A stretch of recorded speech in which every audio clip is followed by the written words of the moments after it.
Every day for more than 40 years, celebrated American psychic Edgar Cayce would lie down, pray, and enter a trance-like state of altered consciousness. In this state, Cayce diagnosed illnesses in medical terms he knew nothing of awake. He described distant events as they were happening, talked of past lives and incarnations in the fabled Atlantis. He predicted the stock market crash of 1929, the fall of communism, and warned of cataclysmic earth changes that would send cities tumbling into the sea. Through thousands of his readings, as they are called, Edgar Cayce has become the most documented psychic of the 20th century.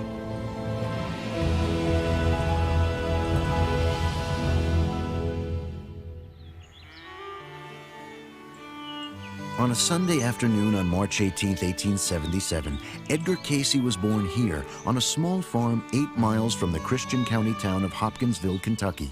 He was the second child of Leslie and Carrie Cayce, but the first to live. A daughter born 2 years earlier hadn't survived her first birthday. Edgar was particularly close with his grandparents, Sarah and Thomas Jefferson Cayce. On a hot summer day in June 1881, Edgar, age 4, witnessed his grandfather's tragic death. They had been riding horseback when they came upon this pond near the farm. Edgar was let down, and his grandfather rode in to cool the animal. The horse was scared by something and threw the grandfather off. He had his foot caught in a stirrup and drowned before anybody could get there, and Edgar witnessed that. He was on the bank. Edgar claimed he was visited often by his dead grandfather in a barn where the tobacco crops were fired. Edgar said he would tell him stories about the Civil War and let him stroke his chin whiskers. These stories brought ridicule from some, but Edgar's mother and grandmother wouldn't allow him to be ashamed of his ability to see what others did not. At the age of 7, Edgar began his schooling in this one-room schoolhouse. In his own words, he was a dull student. But then he found a book that interested him, a gift Bible from his parents. He began studying it and soon was inspired to read it once through for every year of his life. You read it every day.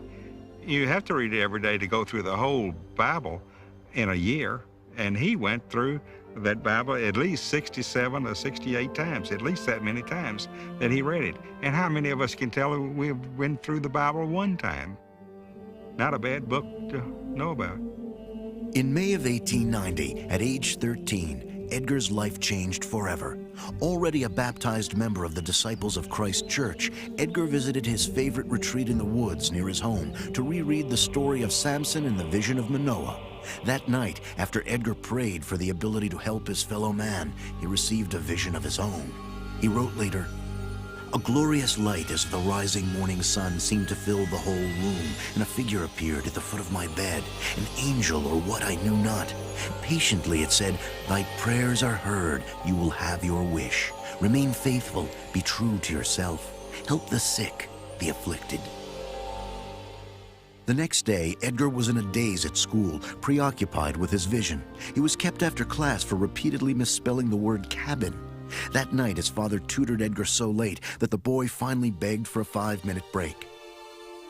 He just felt that if he could just sleep on that book a few minutes, he would know it better. So his father, my grandfather, said, "All right, you try it, and I'll be back in 5 minutes." And about 5 minutes later, he came back, and Dad knew every word in the book, which page it was on. And from then on, he just began sleeping on his books, and he became a rather bright student from an average student.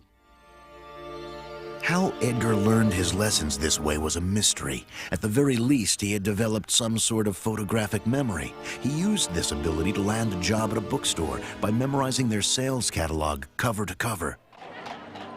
In 1892, excitement swept Christian County. Former resident Adlai E. Stevenson was Grover Cleveland's running mate. A day before a victory celebration in Hopkinsville, Edgar received a schoolyard injury when a baseball struck his spine. Later that day, he behaved wildly in class, shrieking with laughter. On the way home, he stood in the street and stopped traffic.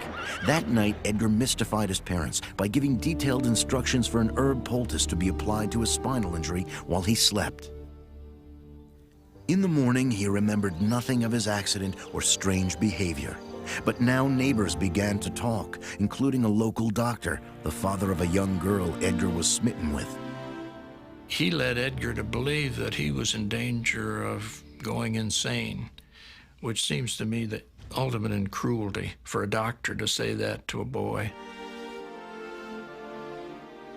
Some believe Edgar's psychic powers had been triggered by these boyhood incidences. But before she died, Edgar's grandmother hinted that her husband had powers too, that he could move tables and chairs with his mind. But Edgar had little time to ponder these mysteries. In 1893, at age 16, he was forced to leave school after completing only 8 grades and go to work in the fields.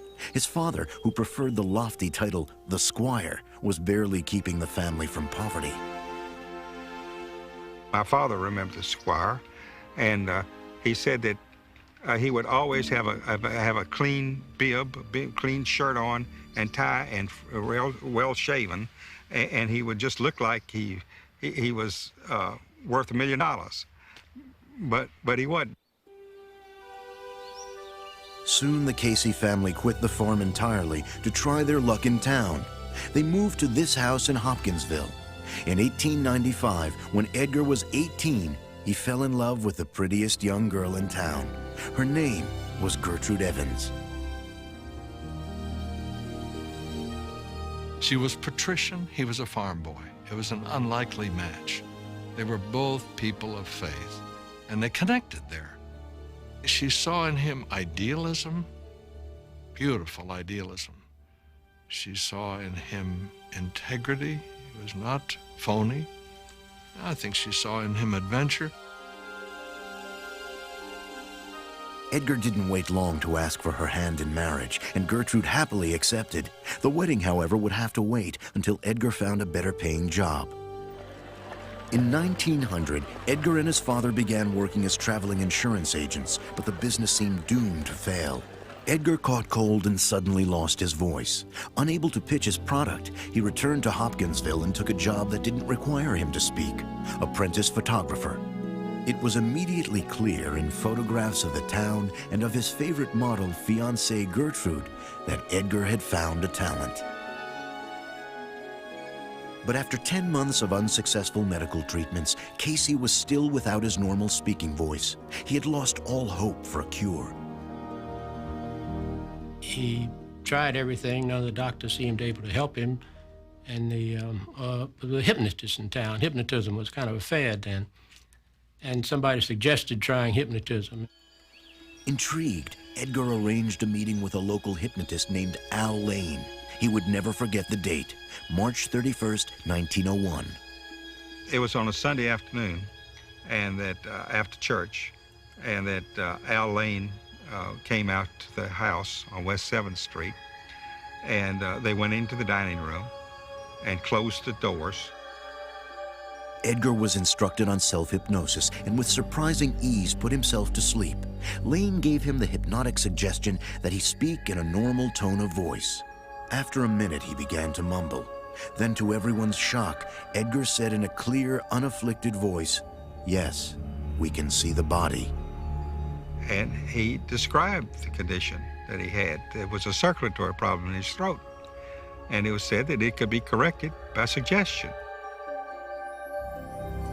Cayce was given the hypnotic suggestion that his circulation returned to normal. After a moment, he sat up and spat blood. I don't say he was cured, but he was better at that respect. And cousin Sarah, who I talked to before she died, that was Edgar's sister, youngest sister, said that they would not let her in the room, but she peeked through the keyhole and saw it happen. Edgar was elated, but not for long. His throat ailment, called aphonia, returned several times over the next year. Each time, Lane would conduct the reading, as he called it, and restore Edgar's voice. Lane, a mail-order osteopath, began to wonder if Edgar could diagnose other patients' ailments as well. He convinced Cayce to try. And so it was Al Lane who pushed him to do this, pretty much against Edgar's will. Edgar didn't really feel comfortable doing that because he didn't understand it. While in his altered state, Edgar described illnesses in precise medical terms, in language he knew nothing about in his waking state. Detailed remedies followed. Sometimes he would call a prescription by name. I mean, take bromoquinine or take, castor oil or whatever it was that he was using. But these strange powers and their implications terrified Cayce. He had never studied medicine. He was no doctor and wondered what right he had to act like one. More and more he wanted out. Who wouldn't say, I don't want this junk. It's too weird, it's too heavy. I don't want to see all this stuff or feel this kind of stuff or feel responsible for it. When a job opened up at a bookstore in Bowling Green, 30 miles from home, Edgar jumped at the chance. There he joined the nearby church and began teaching Sunday school, something he had done since his early teens. At 22, there was only one thing he missed back in Hopkinsville: his bride-to-be. In June of 1903, after a 6-year engagement, Edgar Cayce and Gertrude Evans married. Cayce had begun his own photo studio in Bowling Green. He and his bride welcomed the escape from his reputation back home as a psychic doctor. He didn't know how he did it. He just knew that he was able to do it, and he wanted to use it to help people. But Bowling Green soon learned about Cayce's abilities, and he could not say no to the needy. The readings resumed, and in the autumn of 1906, Edgar, then 29, was asked to demonstrate his trance diagnoses before local doctors. They came first thinking, I'll expose this guy. I'll see through him. You could see the condescension in their faces. Yes, we have the body, Edgar declared as he would by routine at the beginning of every reading. He correctly diagnosed a college student's attack of typhoid fever. Then, unexpectedly, some of the doctors tested Edgar's trance state by sticking needles into his hands and feet, certain he was a fake. Cayce never flinched or bled, but when he awoke, he vowed angrily never again to be anyone's experiment. Slowly, he began to learn that there weren't that many who really cared. A lot of people wanted to use him. Not many wanted to listen. Edgar's safe haven had always been the church. Now he wondered, as did his fellow churchgoers, whether his gift was a blessing or a curse. Evidently, some of the people in the congregation really got upset, that thought that this character was teaching Sunday school to their children on Sunday morning. Edgar was accused of the church's worst offense, heresy. Though he was later declared innocent, it was a painful experience for Cayce. In response, he worked harder than ever, adding a second studio and taking on consignment $40,000 worth of art from New York. Business was so good that Edgar and Gertrude planned on building their own home with the profits. Then, disaster struck. 2 days before Christmas 1906, fire destroyed the studio. The unsold New York artwork would plunge Edgar $8,000 in debt. Incredibly, another fire would strike his second studio within the year. Edgar needed some good fortune. It came in a 9.5-pound bundle. Hugh Lynn Cayce was born in March of 1907. Edgar, the new father, eventually paid all his debts, but was forced to move in with Gertrude's disappointed family back in Hopkinsville. There, his father introduced him to homeopathic practitioner Dr. Wesley Ketchum. Ketchum was pretty much a promoter, and he wrote a paper that was read at a big clinical medical society in Boston. The New York Times covered this and gave Edgar a full-page treatment, which is hard to imagine these days.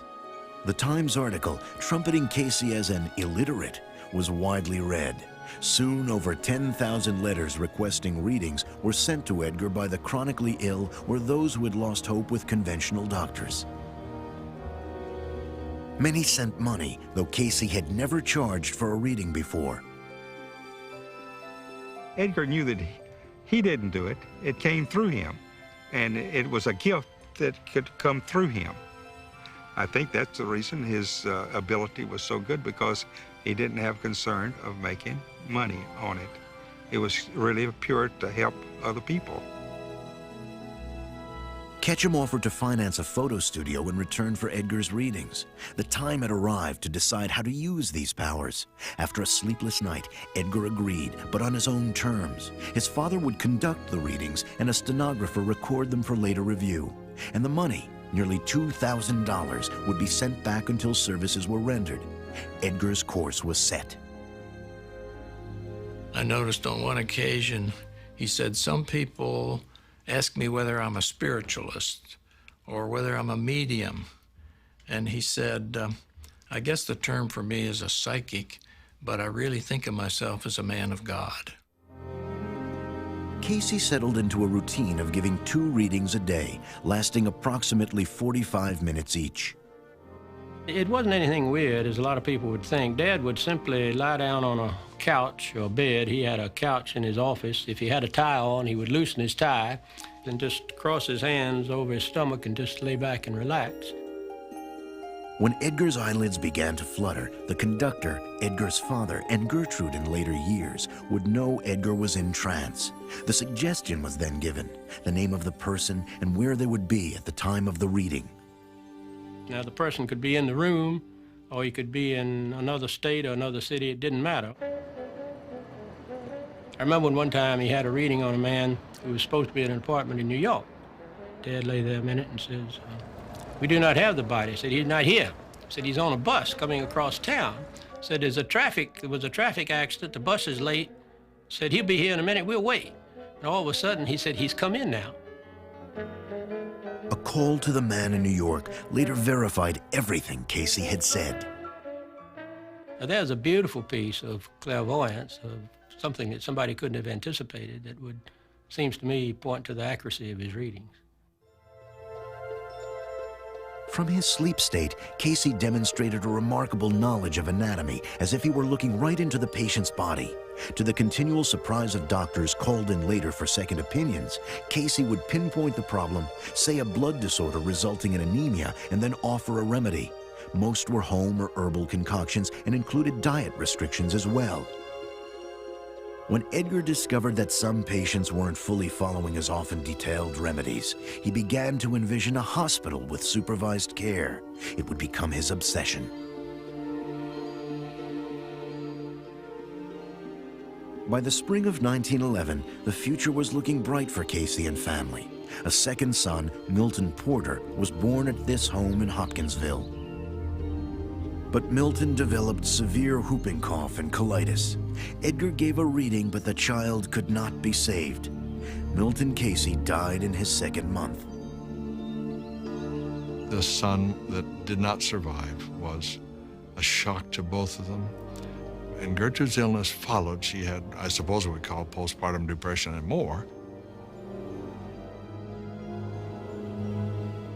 Gertrude was a woman of beauty and strength, but the death of her infant son shook her to the core. Her health declined, and she developed tuberculosis, which had killed her brother.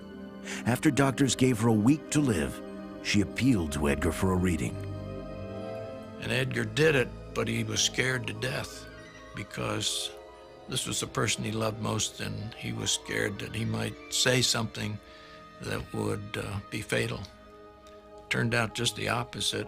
And he says that that really was the turning point. From then on, he said, if that could happen for the one he loved most, then it might mean that that's what he was supposed to be doing. Gertrude fully recovered, her health monitored by what Edgar called check readings. But his newfound faith was betrayed by, of all people, his own father and Dr. Ketchum.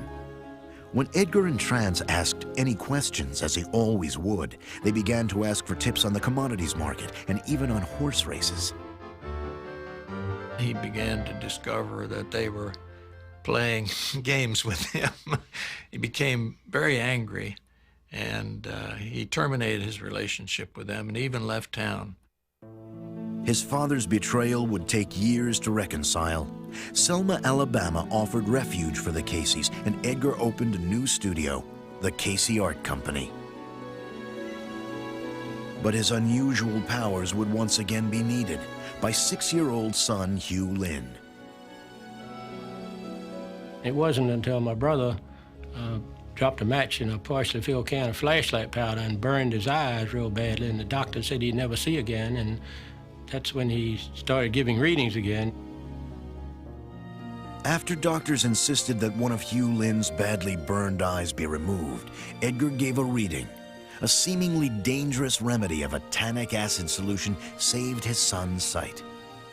The Cayces welcomed another son, Edgar Evans, in 1918 as the First World War raged in Europe. Edgar had seen many of his former Sunday school pupils go off to fight. Now 40, he was beginning to feel old, but his dream of building a hospital seemed more urgent than ever. At the end of World War I, this was kicked him into the whole hospital venture. He discovered that his readings could outline treatments for shell-shock veterans, and nobody else knew what to do with them. There were a lot of them, and those who followed his instructions got better. When a young Kentucky friend, David Kahn, returned safely from the trenches in France, he asked Edgar to consider something he had never agreed to before: to use his psychic abilities to raise money for the hospital. Coincidentally, Cayce had just received a request from a Texas newspaperman for readings on oil prospects. Edgar Cayce's life was about to take a most dramatic turn.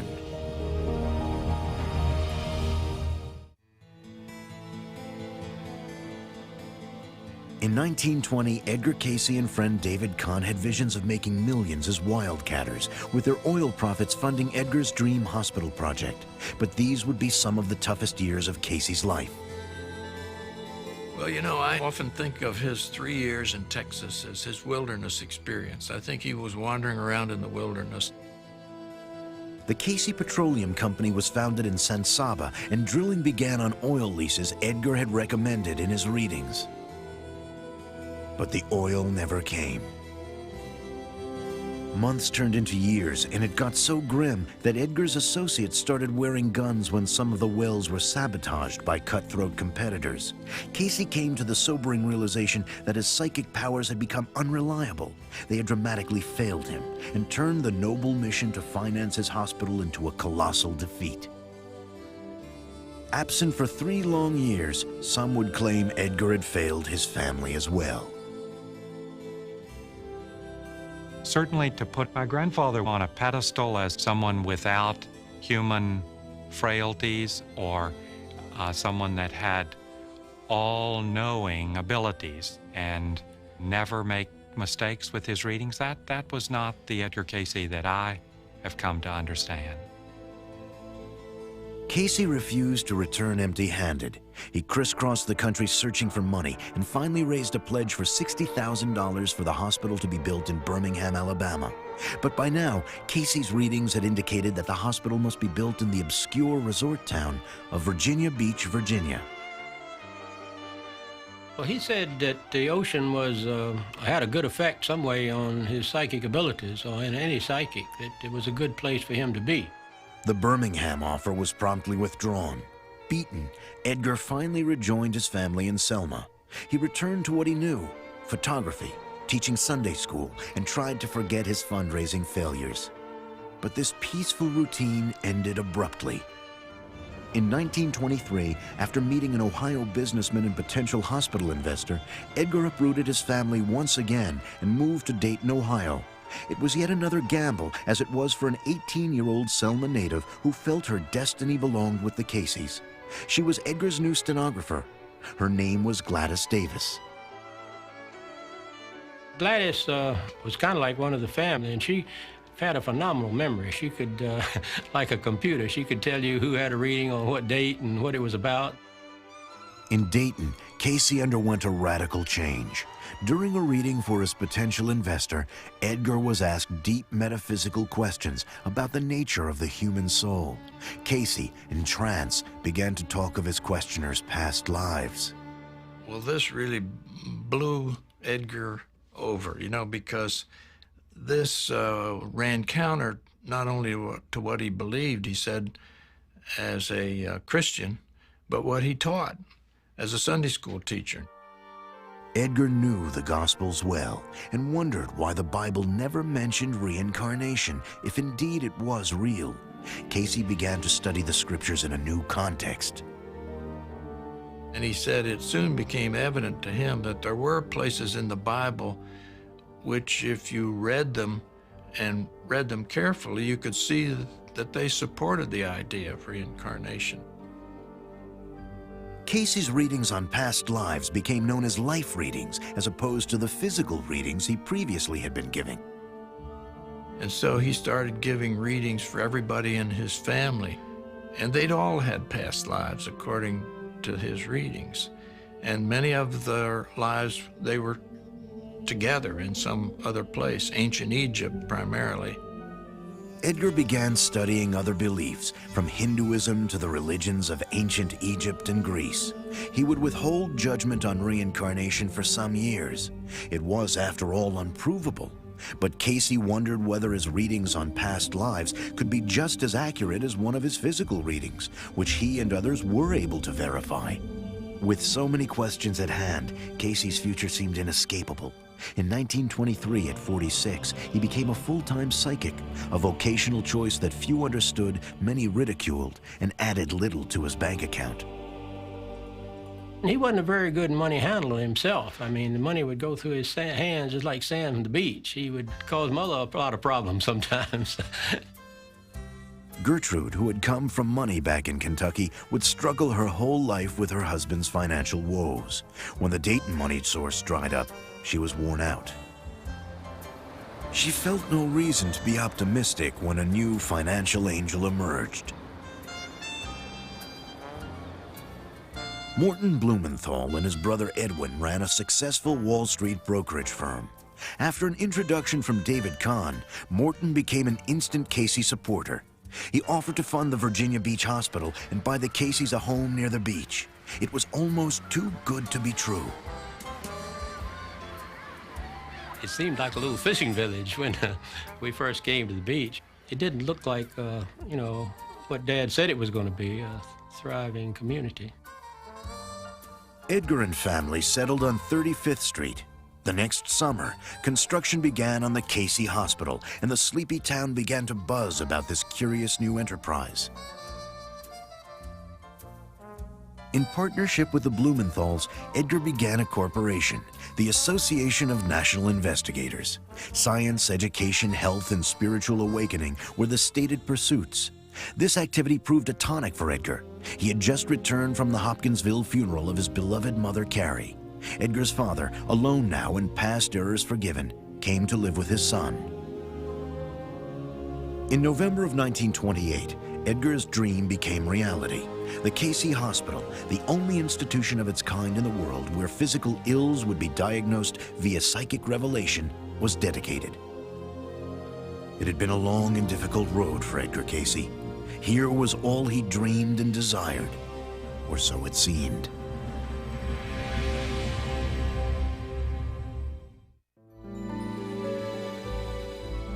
In early 1929, after years of hard work, Edgar Cayce saw his hospital accept its first patient.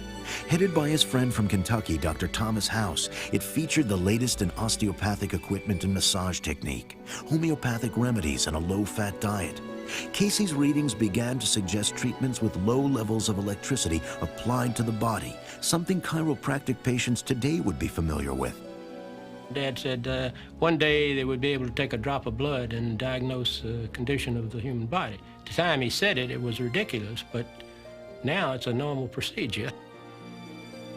Edgar proudly noted that the building and grounds, complete with gardens and a tennis court, felt more like a large home than a hospital. Cayce had survived all the skeptics that called him a fake, a charlatan, and a heretic. Here was his triumph. Life in Virginia Beach was rich, and during the warm summers, magical.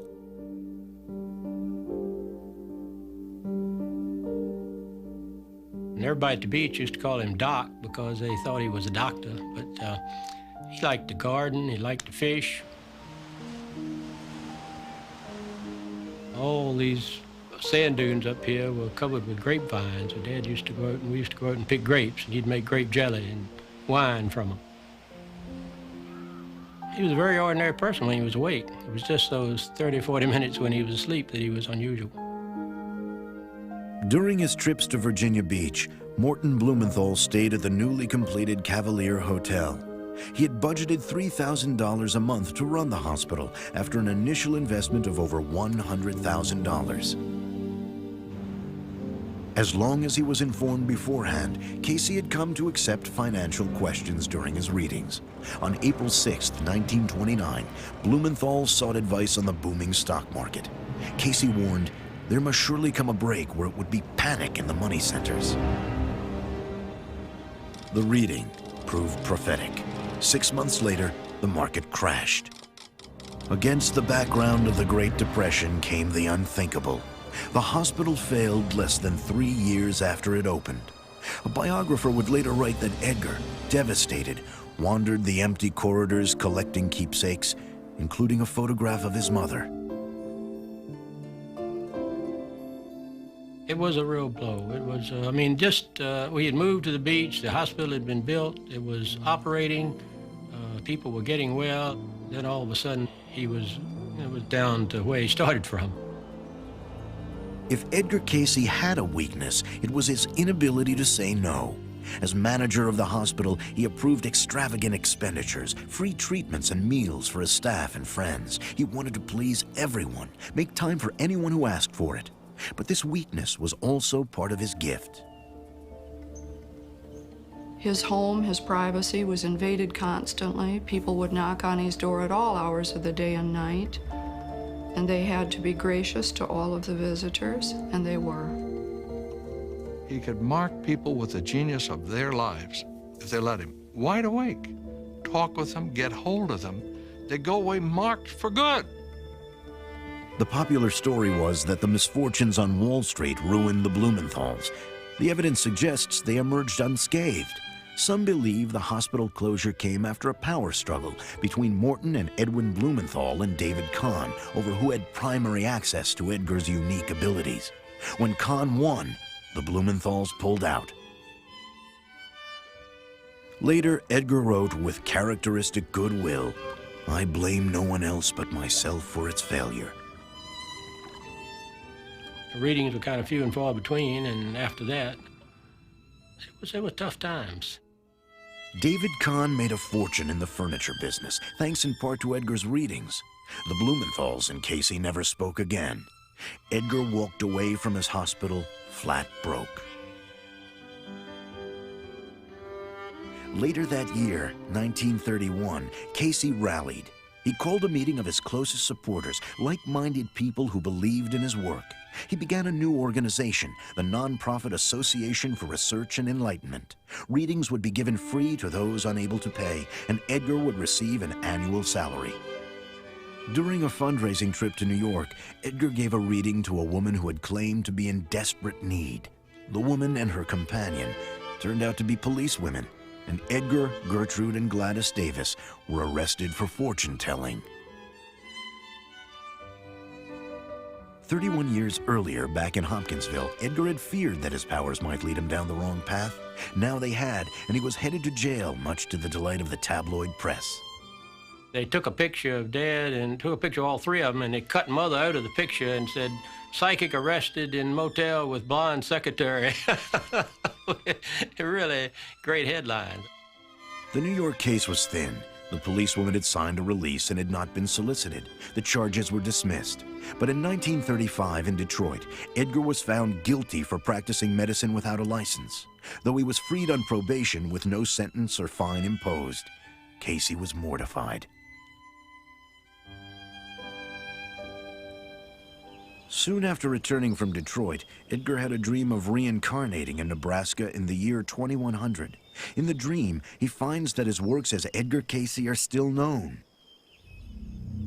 It came to him at a time when he was feeling very distraught. He was wondering whether his work was really of value, whether it would continue.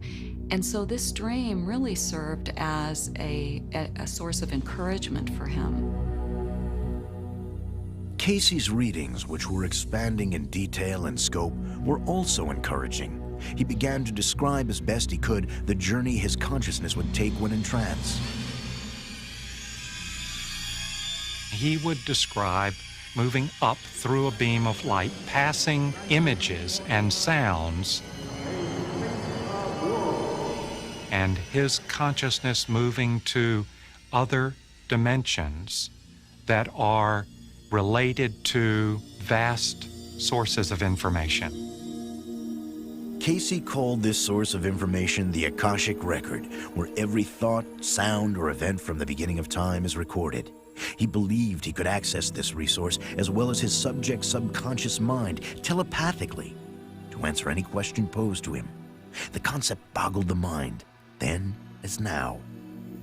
That this man would lie down on a couch and essentially go to sleep and come up with this information, it's just too big a jump for lots of scientists and trained medical professionals today. Edgar's personal life readings indicated 17 different incarnations as a high priest in Egypt, a nomadic ruler in Persia, and in the fabled Atlantis, which he mentioned nearly 700 times.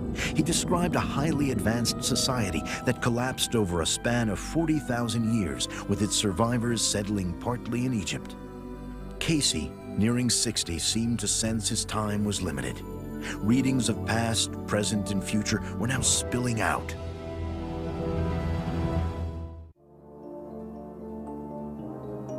By the mid-1930s, Edgar Cayce had gained a loyal following as a gifted psychic. Skeptics could say he made the whole thing up, but the hundreds of verified physical readings were difficult to dispute. He was right about the crash of 29, and in 1935 predicted the Japanese would join Germany and Austria as a world threat, a bizarre idea at the time. But some readings were so astonishing that even supporters had difficulty grasping them. Cayce said the Earth's poles would shift in 1936, resulting in massive geological changes. Cayce predicted flooding would destroy cities on both coasts of North America, and new land, the sunken remnants of Atlantis, would dramatically appear off Florida by 1969. The stuff about Atlantis was hard to verify, and it's possible that his mind slipped, that he didn't have a good filter. I don't think this was an area of Edgar Cayce's readings that was especially fruitful or especially accurate. Cayce had no apology for the limits of his psychic ability, why he was accurate in one instance and not in another. Though he continued to make world predictions, he never considered himself a prophet. I don't think he was a prophet as such. I mean, he did make statements about the future, but he always said the future is not fixed. You know, we can change it. By the early 1940s, Edgar and Gertrude had settled into a comfortable home on Lake Holly, which doubled as headquarters for the ARE, Edgar's Association for Research and Enlightenment. This is the only motion picture footage that exists of Edgar Cayce, happily playing host during the 1943 ARE membership meeting. Though thousands of Cayce's readings were transcribed, only one audio recording survives. In a reading on his own health, Cayce, a lifelong smoker, is asked if he should cut down on his smoking. Any stimuli to expect good and moderation. Moderation would mean, for this body, anywhere from 3 to 6 to 8 smokes a day. Above this will be expected. Cayce's own health would suffer not only from smoking, but from giving too many readings. For most of his adult years, Edgar gave 2 readings a day. That all changed with the publication of a Cayce biography by Thomas Shagru, a friend of Cayce's son Hugh Lynn. It was titled, "There is a River," from Edgar's favorite Psalm 46. There is a river, the streams thereof make glad the city of God. Meaning that not river, as we say, but a stream of thought, a stream of consciousness that Edgar tapped. The book, together with an article in Coronet magazine, made Cayce a celebrity of sorts. It brought in thousands of requests for readings and some rather amusing propositions. Men wanted to take him to Washington and Wall Street. Women wanted to take him to bed, bear his child for the good of humanity. It was never easy. June and I were posted to guard his hotel room in New York from the women admirers. In 1943, author Harmon Brough and his fiancée June worked in Cayce's office, answering the voluminous mail. I helped to open some of those letters, and to see the pain in them was almost staggering. It was heartbreaking. The letters came from the terminally ill and from families looking for clues about their sons missing in action overseas. Once again, Edgar could not say no. He began giving as many as 8 readings a day, over 1,300 between June of 1943 and June of 44. Each seemed to take a little more out of the 66-year-old Cayce. He felt like he had to help those people. He knew he couldn't do it, and yet he felt like he had to do it, I guess, and it killed him.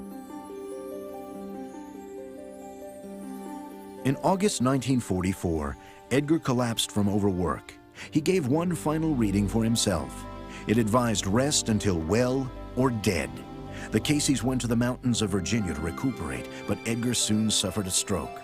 May Sinclair, a Cayce office worker, visited them and felt as others did, that Edgar belonged back at the beach. He said to me with a tear in his voice, "Why did you come?" And I said, "I came to take you home." "Do you really mean it?" I said, "Mr. Cayce, if you want to go home, you're going to go home." Edgar came home to Virginia Beach in November. He traveled through the autumn countryside to the shore in an ambulance arranged by son Edgar Evans. But his health never returned. On January 3rd, 1945, Edgar Cayce died at age 67. He was laid to rest back in Hopkinsville. And mother died 3 months later, on Easter morning when the sun was coming up. I think she kind of lost her reason for living after he died.